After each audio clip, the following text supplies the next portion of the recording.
আসসালামু আলাইকুম, সবাই কেমন আছেন?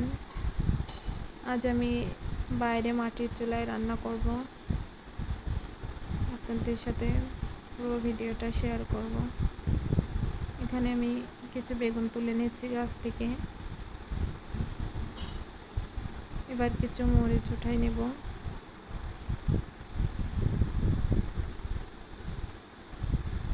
মাশাআল্লাহ, আমার গাছে অনেক মরিচ ধরেছে।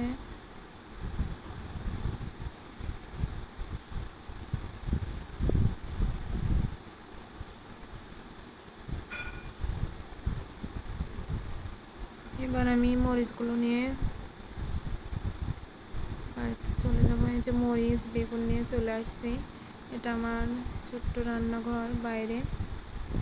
আমরা গ্রামে থাকি যারা, তারা লাকড়ি দিয়ে রান্না করা হয় বেশিরভাগ। খুবই কম গ্যাসের চুলায় রান্না করা হয়। আমি আমার ছোট্ট রান্নাঘরটা দেখিয়ে দিলাম আপনাদের। এবার আমি কিছু পুঁইশাকের ডগা কাটবো। আর এই দেখেন আমার হাঁসের ছানা, ওদের খুব ক্ষুধা লাগছে। এখানে আমি পুঁইশাকের ডগা কাটবো 4 থেকে 5টা।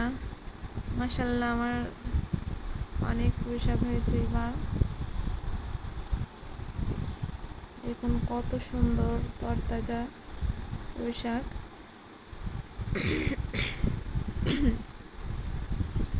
ঠান্ডা লেগেছে, কাশি হচ্ছে।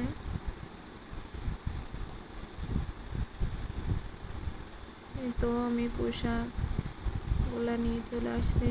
এখন আমি এগুলা কেটে কুটে রান্না বসাই দেব। এখানে বেগুন দিয়ে, ছোটো মাছ দিয়ে চচ্চড়ি হবে, আর পুঁইশাকটা ভাজি হবে। আর আমার রান্নাঘরটা একটু আপনাদের দেখিয়ে দিলাম।